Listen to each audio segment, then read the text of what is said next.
Reading from Srimad Bhagavatam,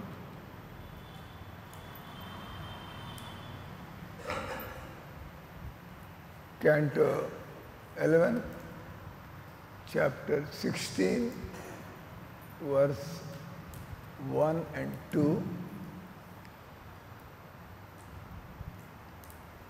and 3. 2.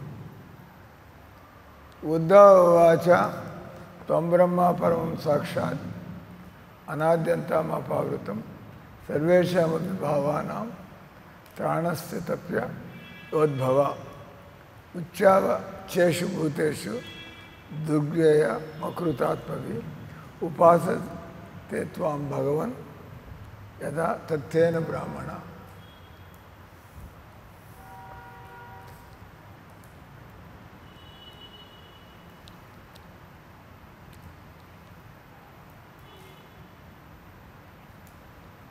Shri ఉద్ధవుడు పలికను, దేవదేవ నీవు ఆది అంతరహితుడు, సాక్షాత్తుగా పరబ్రహ్మము, దేని చేతను పరిమితము కానివాడు, సమస్తానికి నీవే రక్షకుడు, పోషకుడు, సృష్టి లయకారకుడు.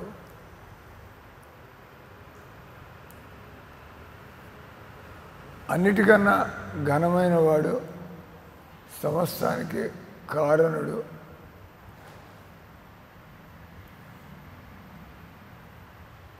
దానికి బ్రహ్మ అనే పదం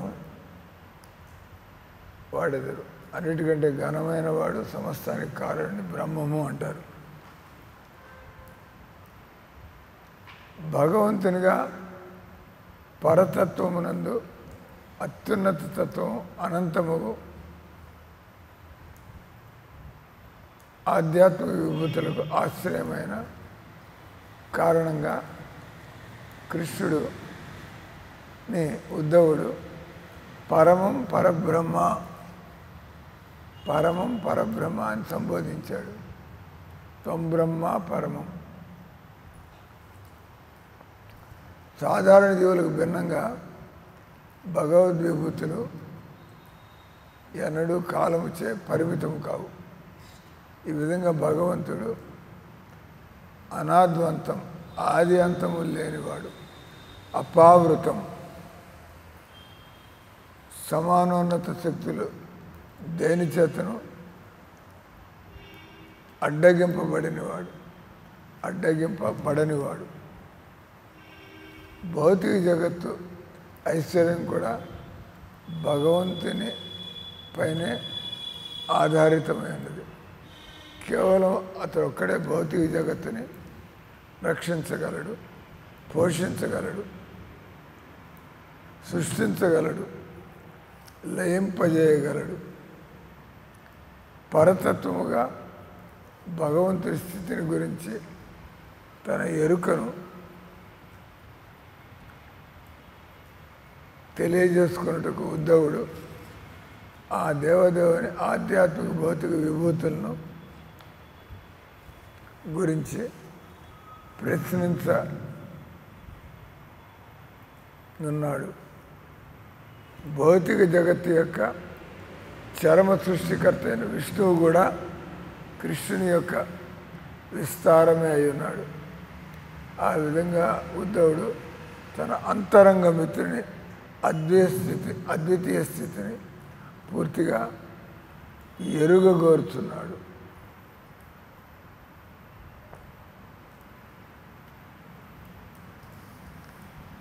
ఈరోజు శ్లోకం.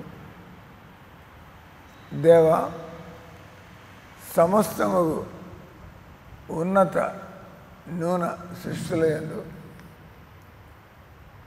నీవు ఉన్నావని తెలుసుకొనుట పాపులకు సాధ్యం కాదు.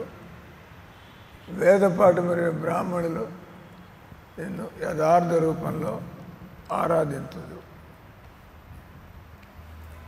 మనం చదువుతున్నటువంటి భగవద్ విజ్ఞానము 7వ అధ్యాయంలో కూడా ఆయన నమాం దుష్కృతినో మూఢా ప్రపద్యంతే నరాధమ మాయ ఆపృత అజ్ఞాన ఆసురం భావమాశ్రిత.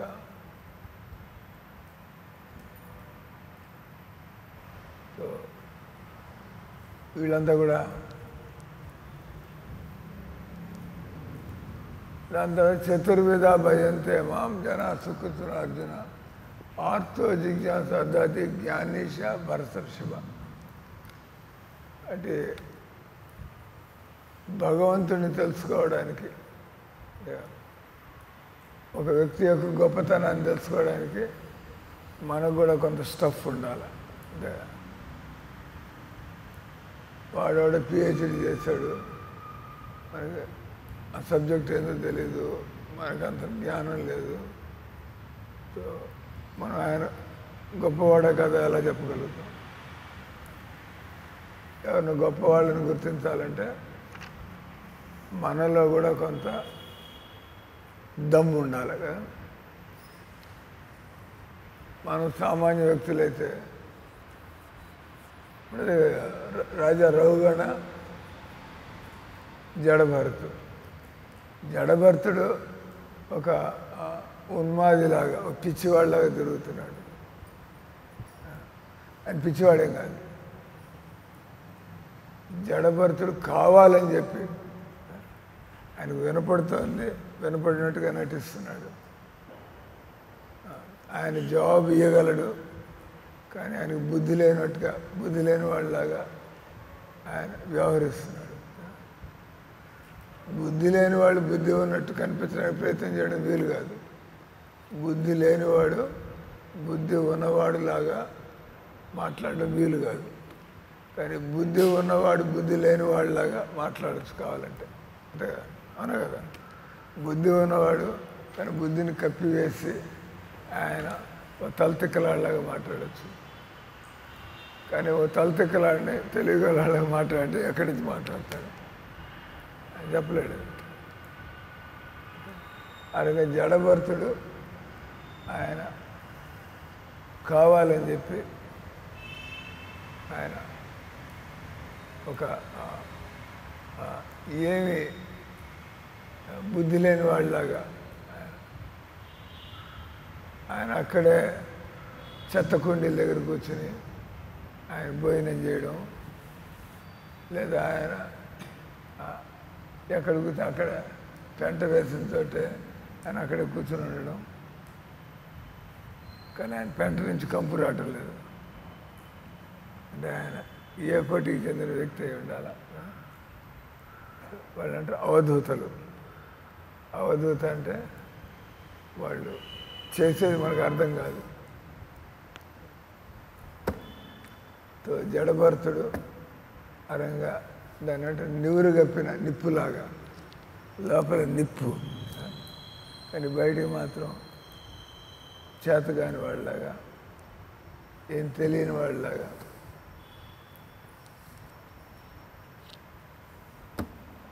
ఆయన రాజా రఘుగణ్, ఆయన కొంత రాజా అంటే ఆయన సభలో, ఆయన దర్బార్లో పండితులు ఉంటారు.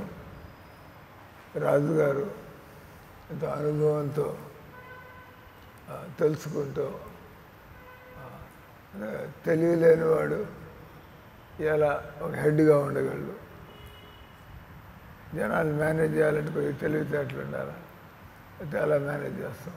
మన సంస్థను నడపాలంటే మనకు కొంత ఐడియా ఉండాలా, లేకపోతే ఎలా నడుపుతాం, ఏం చేయాలో తెలియకపోతే. సో అరగా రాజా రఘుగణ ఆయన ఒక సభ్యత ఉన్నటువంటి సంస్కారవంతుడు. కానీ ఆయనలో కొంత ఒక రాజుగా ఆయనకు అహంకారం కూడా ఉంది. ఆయన తెలుసు ఈ భూమి మీద తిరిగాడే మనుషుల్లో ఆత్మజ్ఞానం ఉండేటువంటి వాడు, ఎవరికైతే ఆత్మజ్ఞానం ఉందో, ఎవరైతే ఈ శరీరంలో ఉంటో ఆధ్యాత్మిక బతుకుతున్నాడో అతను ఎంత తెలియగలవాడే ఉండాలి. మామూలు మనుషులంతా ఈ శరీర ప్రభావంలో కొట్టుకుపోతూ ఉంటారు. కానీ ఎవరిని ఈ శరీర ప్రభావాన్ని తప్పించుకుని ఉండగలుగుతారంటే ఆయన ఎంత తెలివి గలవాడై ఉండాలి. ఈ ప్రపంచం అంతా అన్నాడు కదా, త్రివేర్ గుణమయేర్ భావైర్ ఏది సర్వమిదం జగత్ మోహితం నా విజానాతి మామేభ్య పరమవ్యయం. మనం చదివినటువంటి 7వ అధ్యాయంలో ఆయన 2 శ్లోకాల్లో, ఆ 2 శ్లోకాలు పదాలు మారిన భగవంతుడు ఈ భూమి మీద మానవ జన్మ దొరికినా కూడా మనుషులు ఎందుకు మానవ జన్మ దొరకడం, అది కూడా భారతదేశంలో దొరకడం, అది కూడా హిందూ కుటుంబంలో దొరకడం, అది కూడా మనం కొంత మందిరాలు స్వాముల దగ్గరికి పోతూ ఉండడం, అయినా కూడా మనకు దేవుడు తెలియకపోతే అంటే మన పరిస్థితి అంతా దుర్భాగ్యకరంగా ఉంది, దయనీయంగా ఉంది. ఇప్పుడు ఉండేటువంటి మనుషులంతా ఏమన్నాడు ఆయన,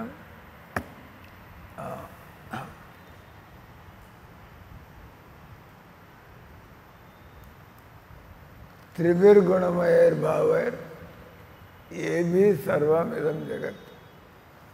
గుణాల ప్రభావంలో ఉండేవాడు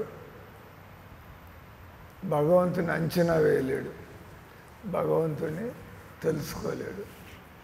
అంటే గుణాలు అనేటువంటి మన ఈ భౌతిక జగత్తుకి బంధించి వేస్తాయి. భౌతిక జగత్తులో ఉన్నవాడు ఎలా దేవుణ్ణి తెలుసుకోగలడు? మనం కొంత దేవుడి గురించి మాట్లాడుతున్నామంటే, మీరు కొంత దేవుడి గురించి వింటున్నారంటే మీకు కొంత యోగ్యత కలిగి ఉన్నది కదా, లేకపోతే అందరూ అర్థం చేసుకోలేరు. మీరు ఎన్నేళ్ళ నుంచి 4 నియమాలు పాటిస్తూ, తెల్లవారుదామని లేస్తూ, 16 మాలు జపం చేస్తూ, సేవలు చేస్తూ, ఎంత నీ చైతన్యాన్ని మీరు పవిత్రం చేసుకున్నారు. అప్పుడు కొద్దిగా కృష్ణుడి గురించి కొద్దిగా విని అంగీకరించే స్థితికి, కృష్ణుడి గురించి విని అంగీకరించే స్థితికి. త్రిభిర్ గుణమయేర్ భావైర్ ఏది సర్వ విధం జగత్. ఈ జగత్తులో అందరూ కూడా ఇక్కడ వాటి చదువులతో సంబంధం వెళ్ళా. మీరు ఆ దృష్టితో చూస్తే మీరు కాలేజీలో చదువుకున్నంత మీరు ఏం చదువుకున్నారు మాతాయి? మీరు degree 10th failed. She's a great devotee. 10th కూడా పాస్ కాలేకపోయింది, కానీ బ్రహ్మాండంగా దేవుడి మీద నమ్మకం, దేవుడికి సేవలు. అంటే దాని అర్థం ఏంది? మనకి ఈ చదువులతో సంబంధం ఏం లేదు దేవుడిని తెలుసుకోవడానికి. ఆ చదువులన్నీ కూడా ఆయన అన్నాడు కదా, ఇంకో శ్లోకంలో ఏమంటాడు ఆయన, కామయస్థైర్ హృతజ్ఞాన ప్రపద్యంతే అన్నదేవత. కామయస్థైర్ హృతజ్ఞాన, ఎవడైతే ఈ శరీర సంసారిక కోరికలతో ఎవడి బుద్ధి అయితే పుచ్చిపోయి ఉందో, పాడైపోయి ఉందో, ఎవరి బుద్ధి అయితే నాశనం అయ్యిందో, అంటే పిహెచ్డీ చేసిన వాళ్ళు బుద్ధి నాశనం అయ్యేది, లేకపోతే వాడు అంత జీవితాన్ని తగలేసి ఆ పనికి మాలంతా తలకెందుకు ఎక్కించుకుంటున్నాడు. జనాలంతా కూడా దాన్ని చదువులు అనుకుని, అంటే వీళ్ళంతా బుద్ధి లేనివాడు, చదువుకునేవాడికి అంత బుద్ధి లేదు, వాడిని గొప్పవాడు అనే వాళ్ళకి వాళ్ళంతా బుద్ధి లేని వాళ్ళు ప్రపంచంలో. వాటి భక్తులు దాని ద్వారా ఏమాత్రం ఇంప్రెస్ కారు. పలానా ఆయనకి నోబెల్ ప్రైజ్ వచ్చింది అంటే వాడు ఇంకా పెద్ద సొంట అనమాట. చిన్న సొంటలు కేవలం బీటెక్తో ఆగిపోయి,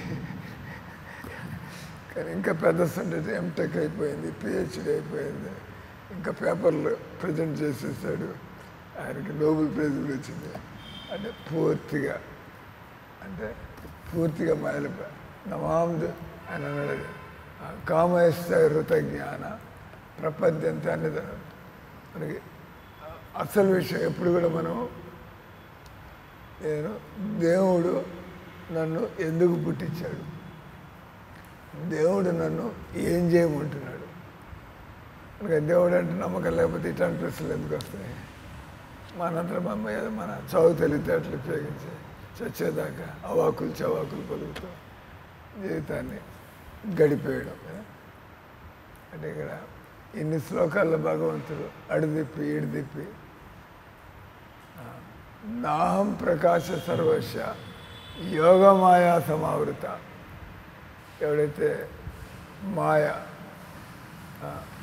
అంటే మనం కానటువంటి దాన్ని ఉందనుకోవడం మాయ. మనం ఈ శరీరం కాదు, మనం ఆత్మ. కానీ జనాలు నేను ఆత్మను కాదు, నేను శరీరం. ఎలా ఈ శరీరం దానంతటైతే పనిచేస్తుంది. డాక్టర్లు అంత ప్రయత్నం చేస్తున్నారు. ఈ శరీరం దానంతటైతే పనిచేస్తుంది. ఎప్పుడైనా పని చేయకపోతే మళ్ళీ ఈ కెమికల్స్ ఉండేటువంటి శరీరంలో మళ్ళీ కొన్ని కెమికల్స్ వేసి, అందుకే అవి చెప్పాను హరిప్రియ మాతాజీకి, వాళ్ళని నమ్ముకోమాకండి. వాడి మీ ఆత్మను చూస్తున్నాడా, వాడి మీ సత్వగుణాన్ని చూస్తున్నాడా? రాగానే మిమ్మల్ని కూడా ఒక రసాయనాల సంచి, నా దగ్గరికి ఒక రసాయనాల సంచి వచ్చింది. దానిలో పాపం అది తగ్గింది ఇది తగ్గింది అని చెప్పి పైనుంచి పడేస్తూ ఉంటాడు. కానీ అదేం సమాధానం కాదు. అది తగ్గిందంటే ఎందుకు తగ్గిందో కూడా బీపీ అంట, బ్లడ్ ప్రెషర్ వచ్చింది, బ్లడ్ ప్రెషర్ పెరిగిపోయిందంట.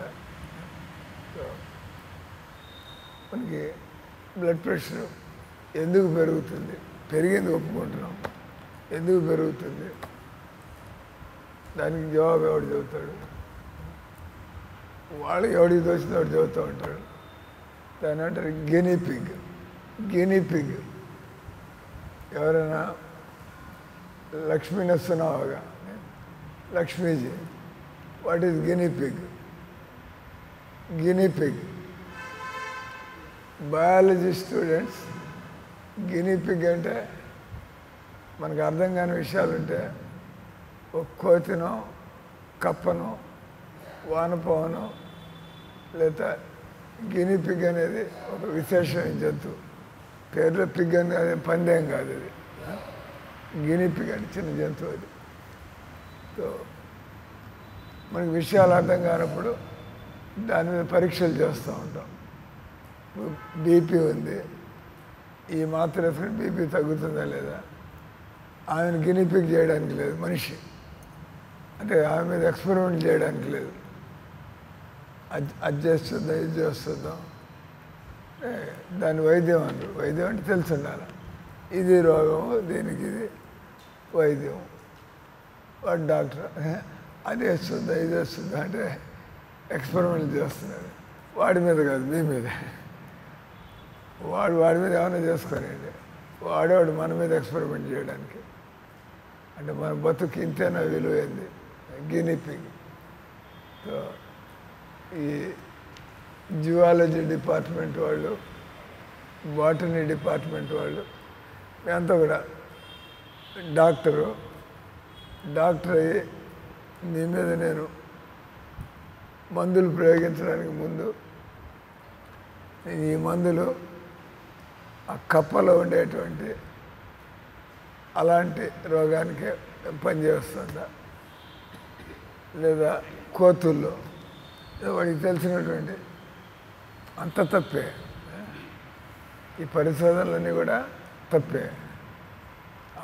కోతులకి వాడి మనుషుల మీద ఆ మందులు వాడతాయంటే అదే ఏదంటే వాడుకుంటే బుద్ధి అంతే.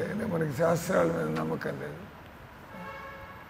మనకి శాస్త్రాల మీద నమ్మకం లేనప్పుడు చేయవలసింది చేయము. ఆ శ్లోకం వస్తుంది కదా, ఏమంటాడు 16వ అధ్యాయంలో ఈ అసురులు అనేటువంటి వాళ్ళు, అసురులు తస్మాత్ శాస్త్రం ప్రమాణంతే. దానికి ముందు ఇంకో శ్లోకం ఉంది.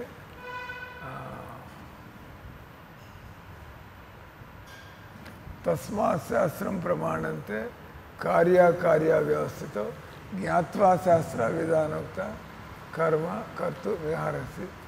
16వ అధ్యాయంలో 23వ శ్లోకం. దానిలో భగవంతుడు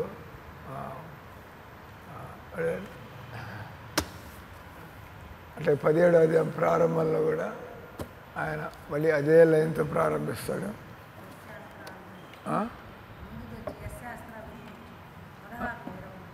23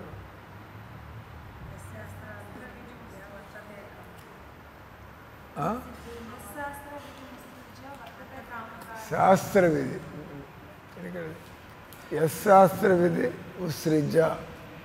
శాస్త్ర విధిని తుంగలో దొక్కి శాస్త్ర విధిని గాలికి ఎగరేసి. ఇంత సైన్స్గా వాళ్ళు ఏమైనా భగవద్గీత చదివి జవాబులు ఎతుకుతున్నారా? వాళ్ళు ఏమైనా భాగవతం చదివి జవాబులు ఎతుకుతున్నారా? వాళ్ళు ఏమైనా వేదాలు చదివి జవాబులు ఎతుకుతున్నారా? ఎందుకంటే వాళ్ళ శాస్త్ర విధులు వాళ్ళకి అసలు పట్టింపే లేదు, నమ్మకమే లేదు. శాస్త్ర విధి ఉత్సృజ్య.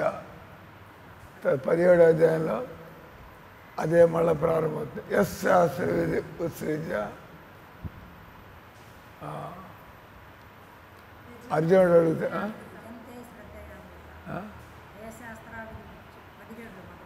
యజంతే శ్రద్ధయాన్విత. శాస్త్ర విధి ఉత్సృజ్య వర్తతే కామకారత. ఆ 17వ అధ్యాయంలో శాస్త్ర విధి ఉత్సృజ్య యజంతే శ్రద్ధయాన్విత. ఇక్కడ శ్రద్ధ లేదు, వాడికి శాస్త్రాలతో సంబంధం లేకుండా శ్రద్ధ ఉంది. ఒకడికి అసలు శ్రద్ధే లేదు శాస్త్రాలంటే, ఇంకోటికి శ్రద్ధ ఉంది కానీ శాస్త్రాలంటే శ్రద్ధ లేదు. అంటే గుడ్డిగా, అంటే దాన్ని మనం గుడ్డిగా అంటాం. మన విషయం తెలియకుండా మన శ్రద్ధ ఉందంటే దాన్ని గుడ్డి శ్రద్ధ అంతే కదా. విషయం తెలియకుండా నమ్మకం ఉందంటే గుడ్డి, కానీ శాస్త్రంలో ఉంది కాబట్టి మనం నమ్మాలా. అది శాస్త్ర విధి ఉత్సృజ్య వర్తతే కామకారత. వాడి ఇష్టం వచ్చినట్లు అటువంటి వాళ్ళకి నస సిద్ధి నవాప్నోతి నసుఖం నా పరాంగతం. శాస్త్ర విధి ఉత్సృజ్య వర్తతే కామకారత నస సిద్ధి దవాప్నోతి నసుఖం నా పరాంగతం. ఏమీ గతి లేదు, ఈ జన్మలో ఏం లేదు, వచ్చే జన్మలో ఏం లేదు, ఫినిష్. అంటే ఇక్కడ ఉద్ధవుడు ఆయన పూర్తిగా అంటే మీరు చెప్పే ప్రతి విషయాన్ని, భగవంతుడు చెప్పే ప్రతి విషయాన్ని చాలా సీరియస్గా తీసుకోవడం. ఉద్ధవుడు పోతే కృష్ణతత్వాన్ని ఎస్టాబ్లిష్ చేస్తున్నాడు. నీవు ఆది అంతరహితుడు, సాక్షాత్గా పరబ్రహ్మవు. బ్రహ్మము పరబ్రహ్మము. బ్రహ్మము అంటే చైతన్యం. బ్రహ్మదేవుడు కూడా బ్రహ్మమే, శివుడు కూడా బ్రహ్మమే, మీరు కూడా బ్రహ్మమే. అంటే అహం బ్రహ్మాస్మి. కానీ మరి భగవంతుడు, మీరు బ్రహ్మ, బ్రహ్మదేవుడు బ్రహ్మే. అది తేడా ఏంది? ఆయనకి భగవంతుడు ఎక్కువ యోగ్యతలు ఇచ్చాడు, మనకి లేదు.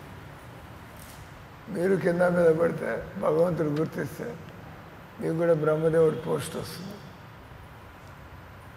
అంటే మీరు మనిషిగా ఉండి బ్రహ్మదేవుడి పోస్ట్కి వెళ్ళిపోవచ్చు, కానీ మీరు కానీ బ్రహ్మదేవుడు కానీ కృష్ణుడి పోస్టులోకి వెళ్ళగలరా? వీలు కాదు. దరిదాపులకు పోయే ప్రశ్న లేదు. కృష్ణుడికి సమానం కానీ కృష్ణుడికి ఎక్కువ కానీ అసమ ఊర్ధ్వ. ఎవడు సమానం కాదు, ఎవడు సమానమే కాకపోతే ఇంకెక్కువ వాడు ఉంటాడు కదా. భగవంతుడు మత్త పరతరం నాణ్యత ఏమీ లేదు కృష్ణుడి కంటే.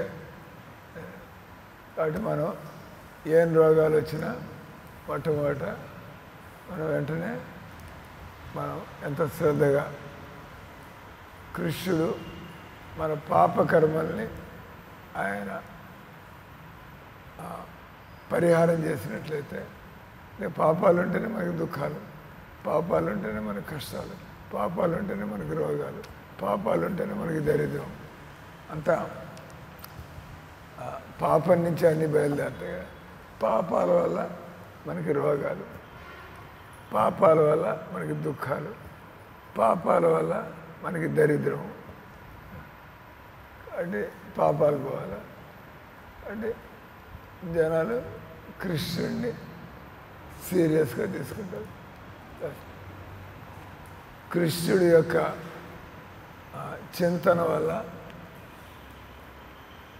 కృష్ణుడి యొక్క అనుగ్రహం వల్ల, చింతన మీ చేతిలో ఉంది, అనుగ్రహం ఎప్పుడు కలుగుతుందో మనకి తెలియదు కదా. చింతన వరకు మన చేతిలో ఉంది. అందుకే వాళ్ళు అన్నారు, ఇది గోపికలు, నువ్వు మాకు దూరంగా పారిపోవచ్చు కానీ మా హృదయాల్లోంచి నువ్వు పోగలవా.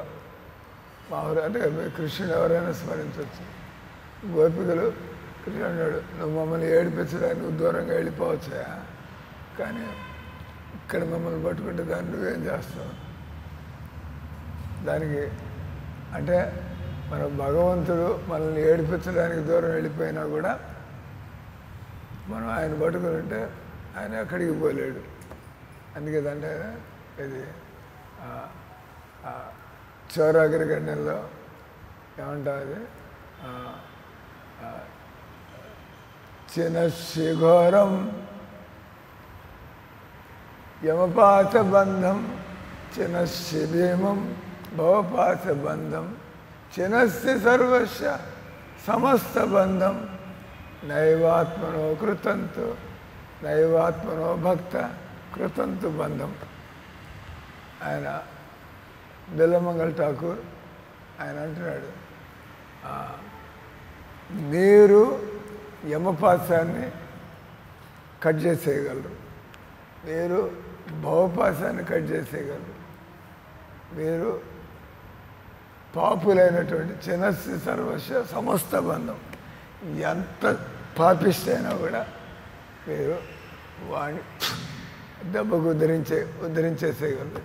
కానీ మీరు ఒకటి మీరు తప్పించుకోలేరు.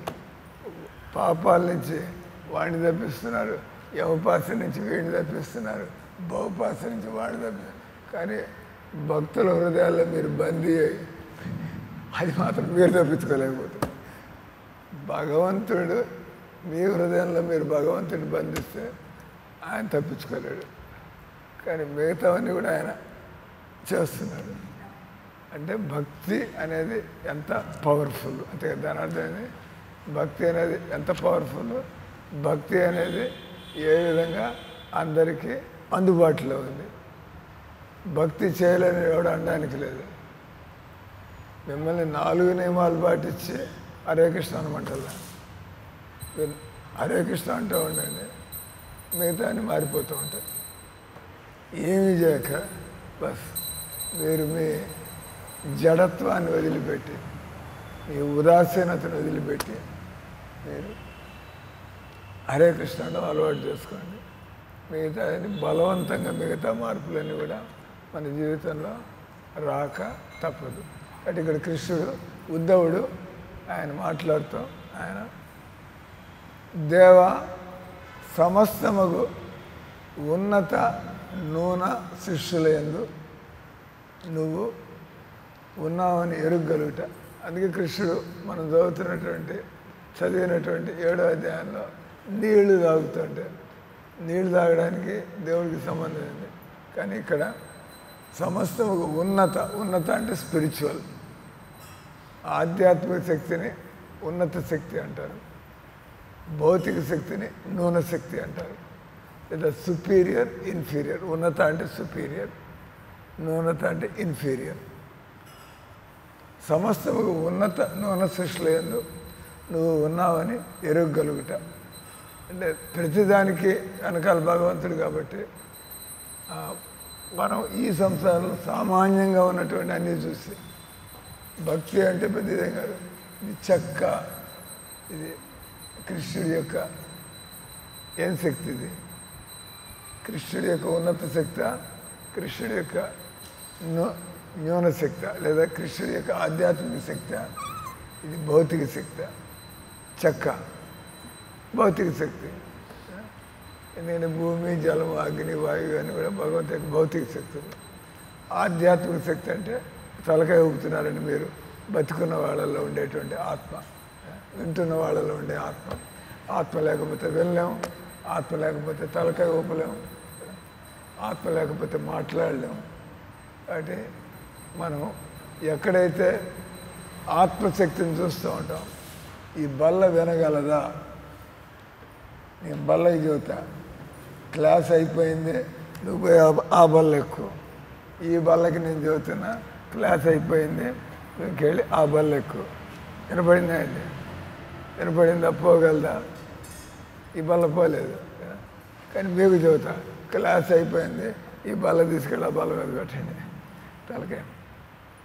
ఎందుకంటే మీలో ఆత్మశక్తి ఉంది కాబట్టి. ఆత్మశక్తి లేని వాళ్ళు వినలేరు, మాట్లాడలేరు, వాళ్ళు పని చేయలేరు. అని భగవంతుడు ఉద్ధవుడు అంటాడు, దేవా సమస్తము ఉన్నత నూనె సృష్టిలేదు,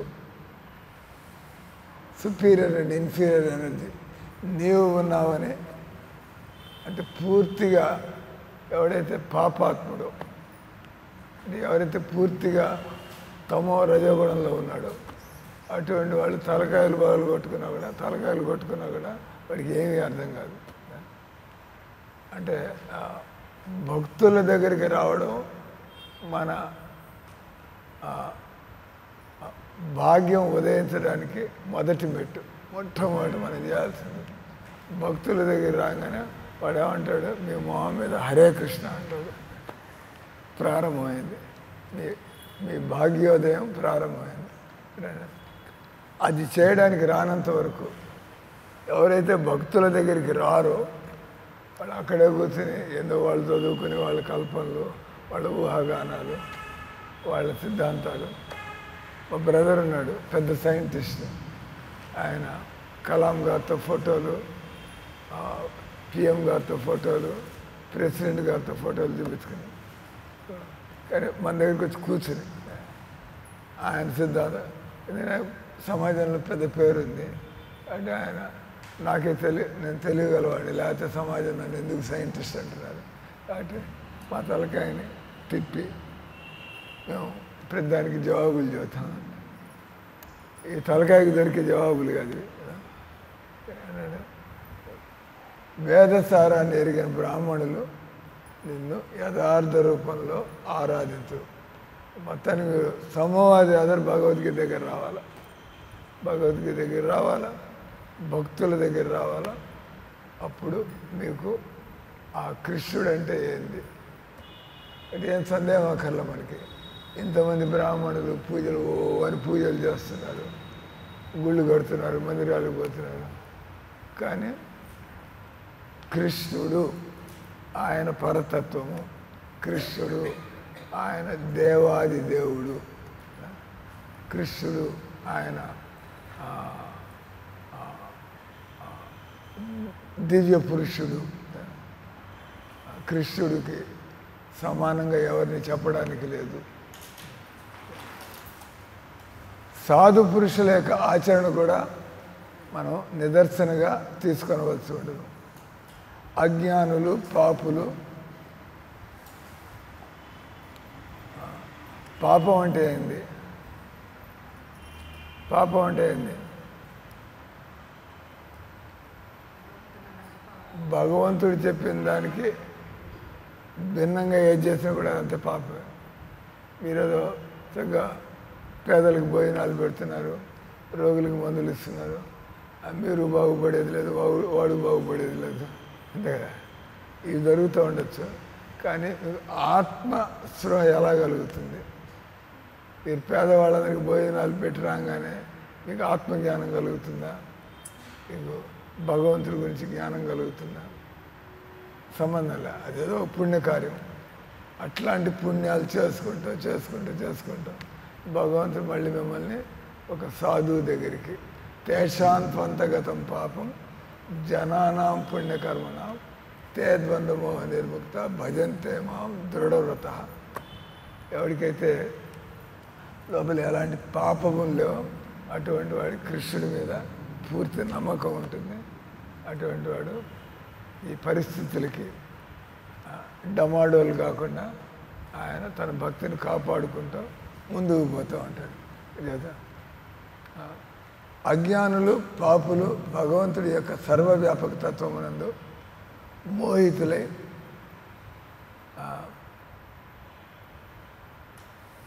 మోహితులైన కల్మషం లేనటువంటి వారు, నిర్మలమైనటువంటి మనస్సు ఉన్నటువంటి వారు కృష్ణుడిని యథారూపంగా, అంటే అంత పవర్ఫుల్. జస్ట్ కృష్ణుడు పూర్తి నమ్మకంతో మీరు పువ్వులు పెడుతున్నారంటే, కృష్ణుడు పూర్తి నమ్మకంతో మీరు భగవన్నామాన్ని ఉచ్చరిస్తున్నారంటే సందేహం లేకుండా బస్ నన్ను ఏమన్నా ఉద్ధరించేటైతే ఇదే ఉద్ధరించేది. ఆ ప్రసాదం తినేప్పుడు కూడా ఏదో తింటున్నాం అనుకోకుండా ఏమనుకోవాలా, ఈ ప్రసాదం ఇది తప్పకుండా నాకు పూర్తిగా మేలు చేస్తుంది.